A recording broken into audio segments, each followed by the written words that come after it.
Assalamualaikum warahmatullahi wabarakatuh.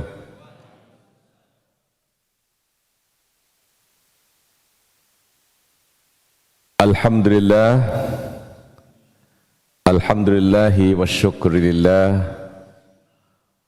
wassalatu wassalamu ala rasulillah Muhammad ibn Abdillah wa ala alihi wa sahbihi wa mawalah wa la hawla wa la quwwata illa billah amma ba'du. Hadirin yang dimuliakan Allah Subhanahu wa taala, kita bersyukur kepada Allah atas segala nikmat yang dilimpahkan kepada kita, termasuk nikmat hadir dalam salat subuh berjamaah di pagi hari ini dan dilanjutkan dengan majlis ta'lim atau talabul ilm untuk memperluas pengetahuan kita tentang Islam. Hadirin yang dimuliakan Allah Subhanahu wa taala, kita di pagi hari ini akan melanjutkan tema kita tentang ikhlas. Tema yang sudah 2 kali kita bicarakan, yang sudah kita kupas menjadi materi yang beruntun. Maka sekarang adalah yang ketiga. Pada sesi ini saya akan lebih fokus dengan waktu yang singkat ini kepada apa yang mengganggu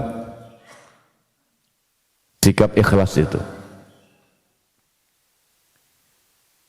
Kalau kita selalu berusaha untuk menanamkan keikhlasan dalam setiap tindakan kita,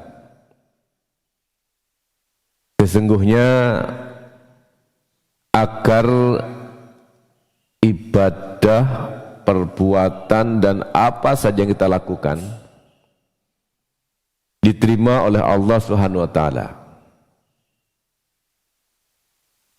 menjadikan Allah merasa pantas untuk memberikan balasan berupa pahala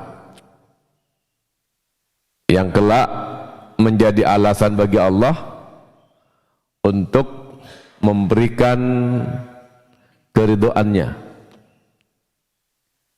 Artinya hanya perbuatan atau amalan-amalan yang didasarkan kepada keikhlasan kepada Allah yang akan diterima dan akan diberi pahala oleh Allah Subhanahu wa taala. Maka selainnya tentu tidak akan diterima oleh Allah Subhanahu wa taala. Termasuk ibadah-ibadah mahdhah kita, ibadah-ibadah muamalah kita, dan semua apapun yang kita lakukan, meskipun itu sesungguhnya merupakan perwujudan dari ketaatan kita kepada Allah untuk mengamalkan ajaran-ajaran agama Allah, tetapi kalau tidak disertai dengan keikhlasan, maka tentu tidak diterima oleh Allah Subhanahu wa taala. Hadirin yang dimuliakan Allah Subhanahu wa taala, membangun keikhlasan itu tidak mudah. Ada gangguan-gangguannya. Dan gangguan-gangguan itu juga ada pada diri kita. Seperti halnya ikhlas, Ikhlas itu ada pada diri kita. Bahkan kalau diperdalam lagi, ikhlas itu adalah perbuatan hati kita. Maka gangguannya pun merupakan perbuatan hati kita juga. Karena perbuatan hati maka tidak mudah untuk mendeteksinya, lebih-lebih bagi orang lain. Salah satu yang mengganggu usaha kita untuk ikhlas karena Allah adalah apa yang disebut dengan sum'ah. Sum'ah itu berasal dari akar kata sin, mim, ain. Yang benar ain, tapi saya tidak menyebut nama tempat, beberapa tempat di Jawa Timur jadi ngain. Itu terlalu fasih ya. Jadi kalau ain kurang fasih itu Jombang kalau ain itu. Jadi kalau agak keluar dari Jombang, agak ke selatan sedikit, itu kadang-kadang jadi ngain. Ismail menjadi Ismangil, dan itu menjadi nama rumah sakit di sebuah kota di Jawa Timur. Tidak perlu difasih-fasihkan, cukup secukupnya melafadzkan huruf dalam bahasa Arab. Saya pernah bukan diijazai ya, ketika berada di Madinah saya dipanggil oleh seorang syekh yang sedang mengajarkan ilmu kepada para jamaah untuk mentashih bacaan Quran, lebih khusus Fatihah. Saya baca dengan sesuai kemampuan saya dan kebiasaan saya. Tidak ada koreksi dari bacaan Al-Fatihah yang saya bacakan itu kecuali satu. Katanya ain saya terlalu dalam. Apalagi kalau sampai ngain. Jadi bacaan saya perlu ditipiskan sedikit. An'amta, an'amta. Jadi cukup an'amta. Jadi tidak perlu an'amta. Jadi terlalu dalam kata dia. Dia bicara saya mengerti karena saya sedikit bisa bahasa Arab. Sedikit, tidak banyak ya. Jadi terlalu dalam, apalagi ngain. Nah, karena itu kalau bacanya Mas Imam saya kira luar biasa itu. Mudah-mudahan selalu menjadi kebaikan bagi Mas Imam ya. Nah, sum'ah yang dari kata sin, mim dan ain itu sesungguhnya merupakan sikap untuk memperdengarkan apa yang dilakukan kepada orang lain. Beda dengan riya, meskipun intinya sama tetapi perbuatannya berbeda. Riya nanti berikutnya. Sum'ah itu ada perbuatan fisik yang dilakukan oleh orang itu. Kalau sum'ah begitu. Kalau riya tidak ada perbuatan fisik yang dilakukan, yang diusahakan oleh orang itu dalam rangka riyanya. Tetapi kalau sum'ah ini masih ada perbuatan fisik. Karena itu lebih mudah untuk menjauhinya. Kalau riya itu orang tidak berbuat apa-apa tapi dia bisa riya. Tapi kalau sum'ah ini harus ada usaha dari orang itu yang berbuat untuk menunjukkan kepada orang lain dengan cara memperdengarkan. Sum'ah itu, sami'ah itu mendengar, sum'ah itu adalah memperdengarkan. harapannya dia mendapatkan sanjungan atau pujian.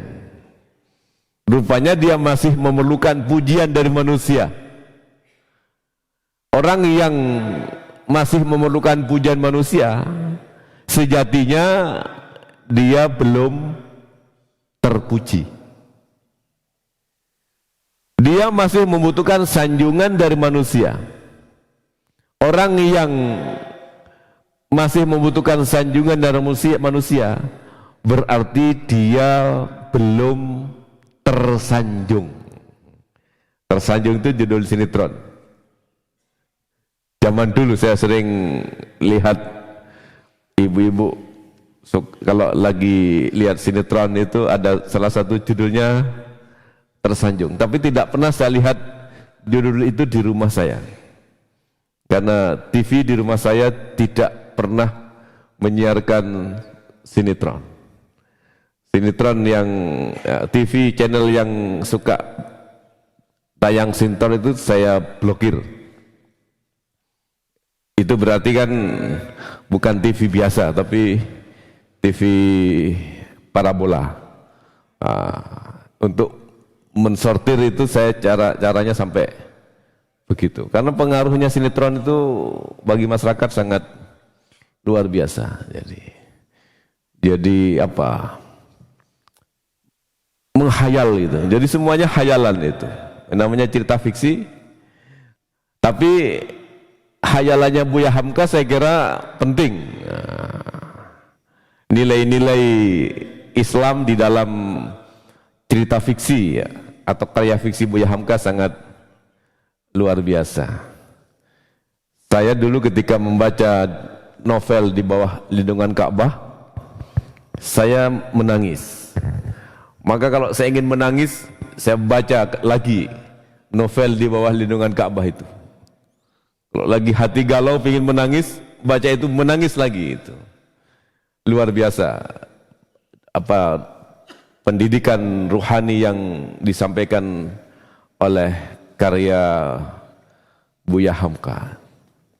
Dan menangis lagi ketika saya melihat film Buya Hamka.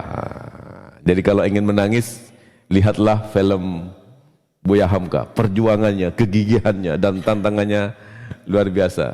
Saya kira saya ini sudah berat mendapatkan tantangan dari masyarakat untuk mendapatkan Islam. Ternyata belum apa-apa jika dibandingkan dengan Buya Hamka.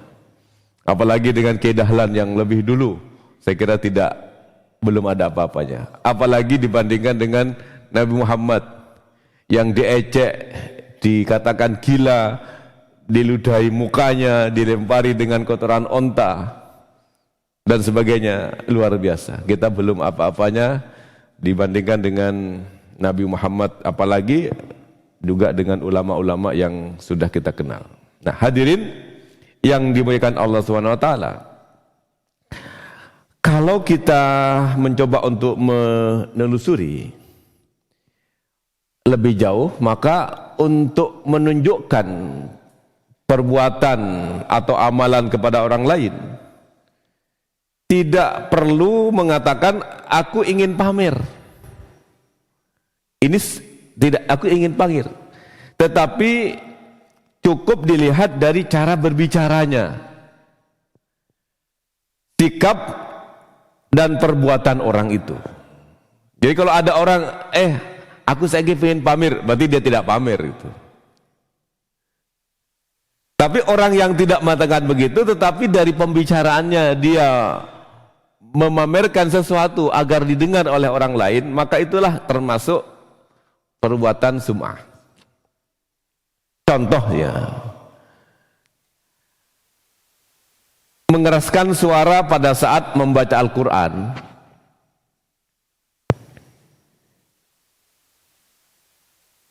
agar orang lain mendengarkannya. Namun, tapi jangan sampai berhenti. Kalau sampai di situ bahaya, jangan-jangan nanti nggak ada orang yang mau baca Quran. Ya. Namun dia punya harapan agar dipuji, bahwa ia memiliki suara yang bagus dan bacaan yang bagus. Tetapi kalau mengeraskan bacaan Al-Quran agar orang itu belajar, itu baik. Seorang guru mengeraskan bacaan Qur'annya agar ditiru oleh muridnya, itu baik. Tetapi kalau ada harapan agar dia mendapatkan pujaan karena suaranya bagus dan bacaannya bagus, pendek kata, bacaan Qur'annya top, tetapi itu harapan agar dipuji seperti itu termasuk kategori sum'ah dengan bacaan Qur'annya. Bacaan Quran yang semula dimaksudkan untuk melahirkan kebaikan, menjadikan pahala, karena kata Nabi setiap hurufnya Quran itu 10 gitu. Lebih hebat lagi, berlipat-lipat huruf pahala hurufnya orang yang baca Al-Quran tetapi dia terbata-bata. Yang tidak lancar malah pahalanya lebih besar. Coba itu. Kalau tidak karena Gusti Allah Maha Kasih Maha Sayang, nggak akan membuat atau berbuat seperti itu. Jadi Mas Imam itu bacaannya hanya satu huruf 10 pahala itu. Tapi justru yang masih baru belajar tetapi terus ingin membaca Quran, bukan baca Qurannya itu hanya setahun sekali, tetapi dia terus mau belajar dan masih terbata-bata, tapi dia terus ingin membaca, itu pahalanya dilipat gandakan lagi oleh Allah Subhanahu wa Ta'ala. Mengapa? Karena kalau Mas Imam tadi membaca, setiap huruf hanya dibaca sekali. Begitu ya. Wa kafa billahi syahida. Terakhir tadi ya. Oh, wakila ya. Yang terakhir tadi wakafa syahida atau wakila tadi? Syahida kalau itu. Wakafa billahi syahida. Semua huruf sekali dibaca. Tetapi kalau yang tidak lancar wakafa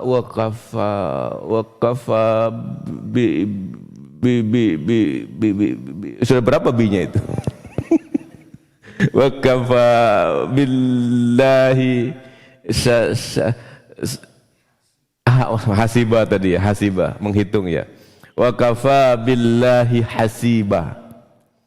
Karena itu banyak susunan seperti itu sama wa kafa billahi hasiba, wa kafa billahi syahida, wa kafa billahi wakila.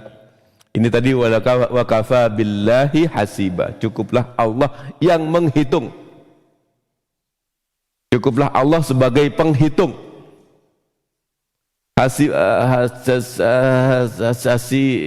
Hasiba. Oh keliru. Hasiba. Sudah banyak sekali itu, karena itu lanjutkan itu membaca terbata-bata itu. Supaya banyak pahalanya. Nah, hadirin yang dimuliakan Allah Subhanahu wa Ta'ala. Maka dengan cara itu sudah termasuk dalam kategori sum'ah. Nah, sekarang mempertontonkan itu tidak hanya dengan pembicaraan, tapi lisan kita itu sekarang sudah diwakili oleh barang tipis ini. Apa yang ia tulis itu sesungguhnya merupakan wakil dari perkataannya, dari ucapannya, yang bisa juga mengandung atau berpotensi termasuk sum'ah. Tapi jangan terburu-buru untuk menghakimi seseorang atau memvonis seseorang dengan sum'ah kalau misalnya dia memperlihatkan atau mempertontonkan sesuatu, apalagi disebut riya itu. Banyak orang yang umroh selfie di share, itu antara sum'ah dan dakwah, antara kebaikan dan keburukan, tapi bedanya tipis. Bisa termasuk kategori mendakwahkan kebaikan kepada orang lain kalau dia memang itu sebagai sarana untuk mengajak orang lain untuk melakukan kebaikan yang sama, dan itu boleh. Berangkat ke masjid ngajak kancane ketemu ning dalan nang masjid itu baik,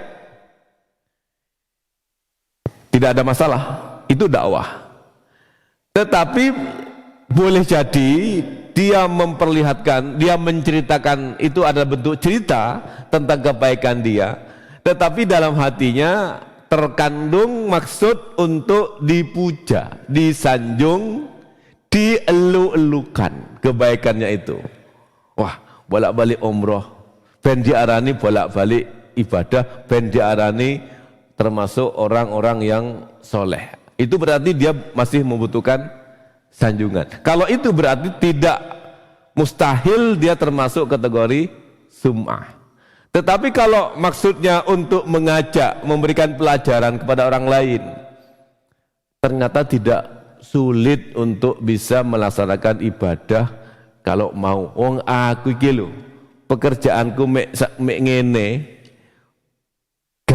gajiku atau bayaranku sakmene iso, masa orang lain, kalau ada orang lain yang kemudian tertarik, oh ternyata dia bisa, masa saya nggak bisa? Nah, itu berarti termasuk dakwah, asal di dalam hatinya betul-betul tulus, tidak ada kotoran, ingin dipuja dan ingin disanjung, tetapi betul-betul ikhlas karena Allah Subhanahu wa ta'ala.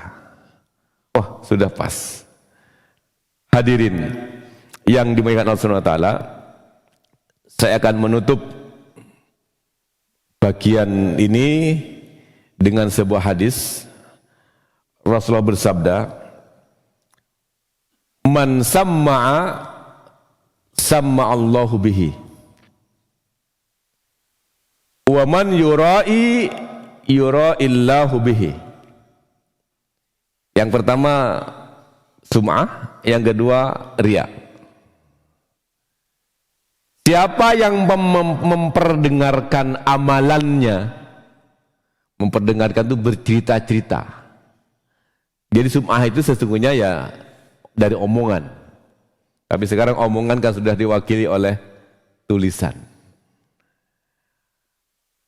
Siapa yang memperdengarkan amalannya kepada orang lain, Allah akan memperdengarkan bahwa amalan tersebut bukan untuk Allah. Maksudnya begitu. Dan siapa yang ingin mempertontonkan amalnya, ingin memperlihatkan amalnya.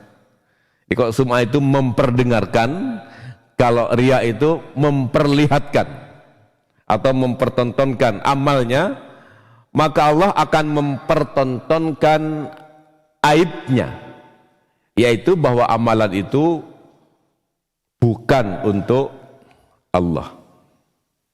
Maka hadirin yang dimuliakan Allah Subhanahu wa ta'ala, seorang muslim tentu harus selalu menjaga segala perilakunya agar amalan itu tidak sia-sia.